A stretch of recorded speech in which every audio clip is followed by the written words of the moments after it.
Oke, mari kita lanjutkan bab pertama dari buku Berani Tidak Disukai dari Ichiro Kishimi dan Fumitake Koga, sorry. Malam pertama, menyangkal keberadaan trauma. Sang pemuda masuk ke ruang belajar dan duduk membungkuk di kursi. Mengapa ia begitu bertekad menolak teori-teori sang filsuf? Alasannya sudah jelas, dia tidak memiliki rasa percaya diri dan sejak kecil, keadaan ini diperburuk dengan rasa rendah diri mendalam terkait dengan latar belakang pribadi dan akademisnya, serta penampilan fisiknya. Barangkali karena itulah ia cenderung bersikap terlalu canggung saat orang memandangnya. Dalam banyak kesempatan, ia sepertinya tak mampu sungguh-sungguh mengekspresikan kebahagiaan orang lain dan terus mengasihani diri sendiri. Baginya, berbagai klaim dari sang filsuf hanyalah buah ilusi. Baginya, berbagai klaim dari sang filsuf hanyalah buah imajinasi. Raksasa ketiga yang tak dikenal.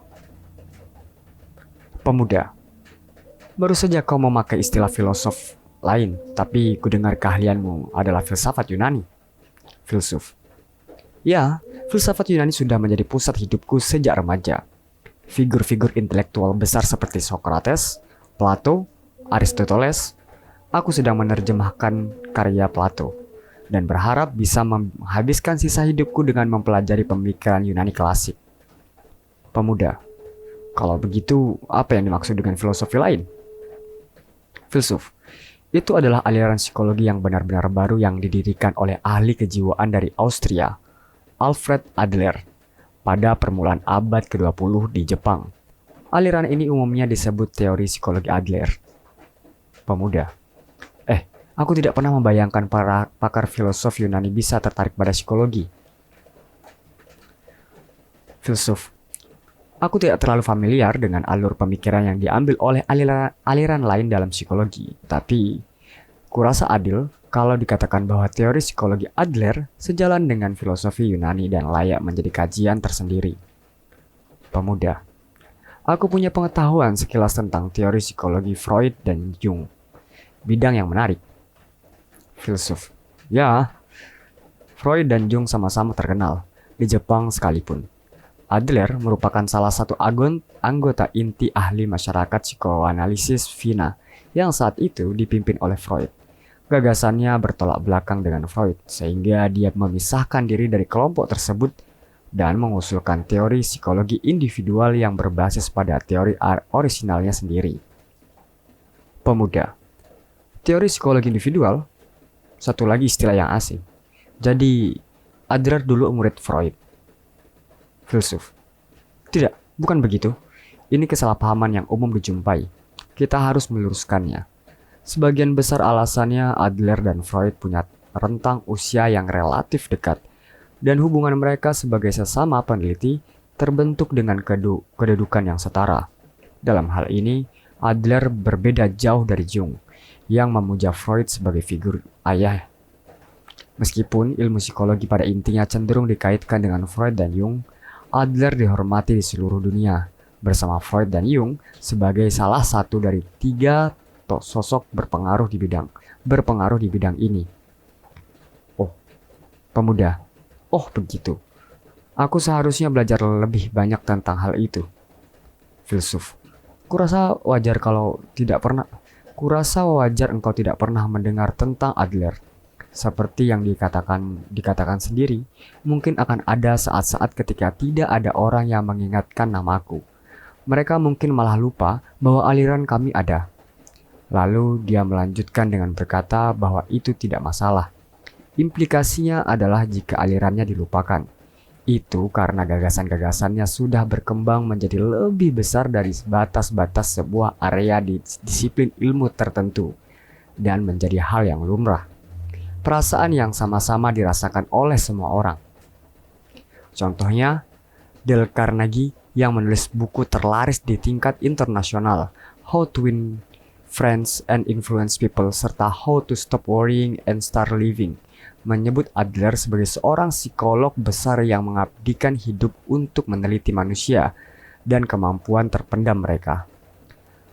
Pengaruh pemikiran Adler jelas tersaji di seluruh tulisannya, dan sebagian besar karya Stephen Covey, Seven Habits of Highly Effective People, sangat mirip dengan gagasan-gagasan Adler. Dengan kata lain, daripada menjadi area disiplin ilmu yang kaku, teori psikologi Adler diterima sebagai perwujudan, puncak kebenaran dan pemahaman manusia. Namun gagasan-gagasan Adler dikatakan lebih maju ratusan tahun dari masanya, dan bahkan hari ini kita belum sungguh-sungguh berhasil memahaminya. Seorisinal dan seinovatif itulah gagasan-gagasan yang dimilikinya. Pemuda. Jadi pada awalnya teori dikembangkan bukan dari filosofi Yunani, namun dari sudut pandang teori psikologi Adler. Filsuf. Ya, benar. Pemuda. Oke, satu hal lagi yang ingin kutanyakan tentang sikap dasarmu. Apakah engkau seorang filsuf atau psikolog? Filsuf. Aku adalah seorang filsuf, orang yang hidup berfilosofi. Bagiku, teori psikologi Adler adalah bentuk pemikiran yang sejalan dengan filsafat Yunani, dan itu adalah filosofi. Pemuda. Baik kalau begitu, mari kita mulai. Mengapa manusia bisa berubah? Bentar ya. Nyemat rokok dulu.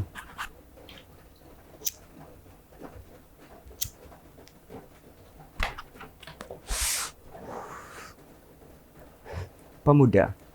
Pertama-tama, kita perlu merencanakan poin-poin yang akan didiskusikan.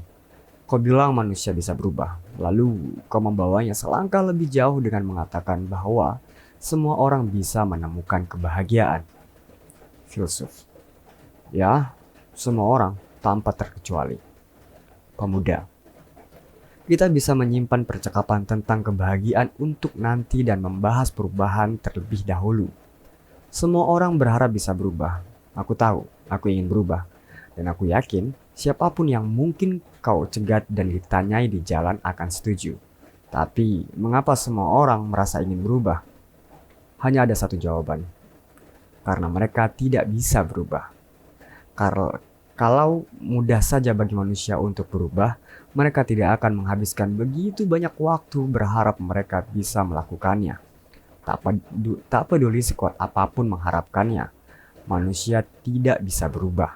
Itulah sebabnya ada begitu banyak orang yang terbawa oleh agama-agama baru dan seminar-seminar self-help yang meragukan, serta pengajaran tentang bagaimana orang bisa berubah. Apakah aku salah? Filsuf.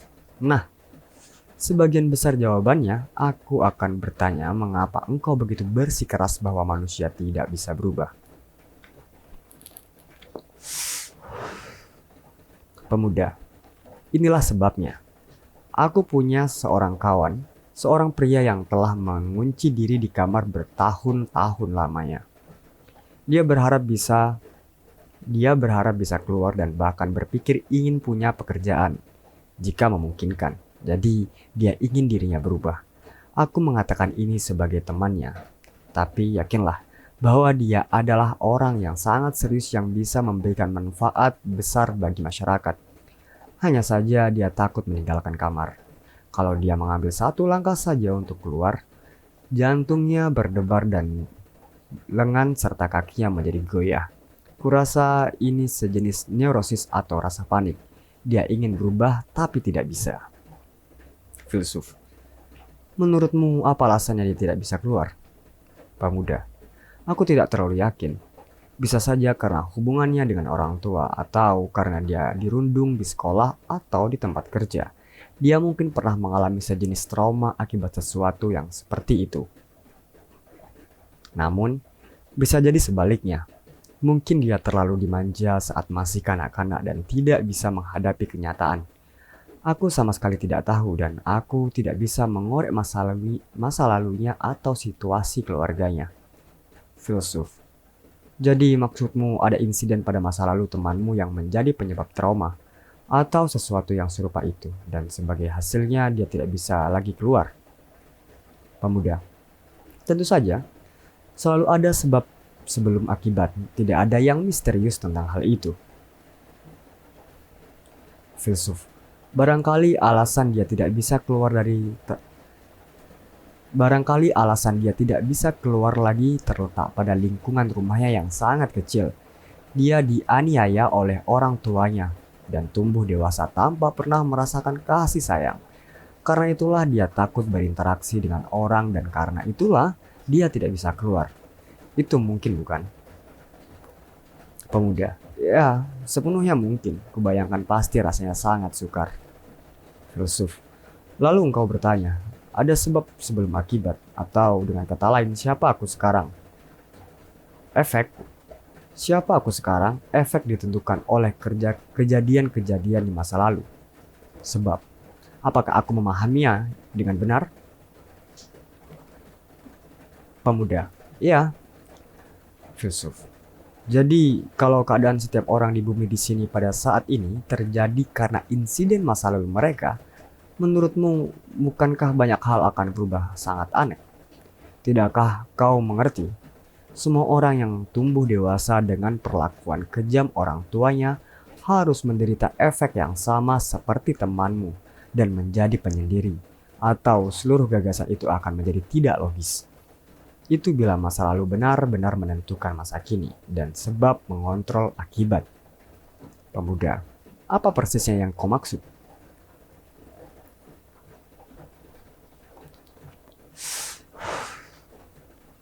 Filsuf.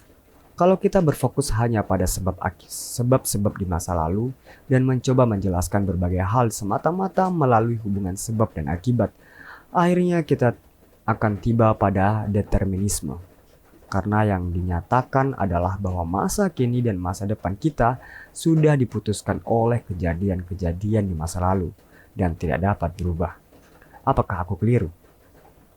Pemuda. Jadi maksudmu masa lalu tidak penting? Filsuf. Ya, itulah pendirian dari sudut pandang teori psikologi Adler. Pemuda. Aku mengerti. Poin-poin yang dipertentangkan tampaknya menjadi sedikit lebih jelas. Tapi begini, kalau kita mengikuti versimu, bukankah pada akhirnya ini berarti tidak ada alasan mengapa temanku tidak bisa lagi keluar? Sebab kau berkata insiden masa lalu tidaklah penting. Maaf, tapi itu benar-benar mustahil. Pasti ada alasan di balik pengasingan dirinya. Pasti ada atau tidak akan bisa dijelaskan. Filsuf. Benar, tidak akan ada penjelasan untuk itu. Jadi dalam teori psikologi Adler, kita tidak memikirkan sebab yang sudah lewat, tapi tujuan saat ini. Pemuda. Tujuan saat ini? Filsuf. Temanmu merasa tidak aman, jadi dia tidak bisa pergi keluar. Pikirkan hal itu dengan cara sebaliknya. Dia tidak mau keluar, jadi dia menciptakan kondisi kecemasan. Pemuda. Hah? Filsuf. Pikirkan dengan cara ini. Temanmu sudah bertujuan untuk tidak pergi keluar, dan dia menciptakan keadaan cemas dan takut sebagai sarana untuk mencapai tujuan itu. Dalam teori psikologi Adler ini disebut teleologi.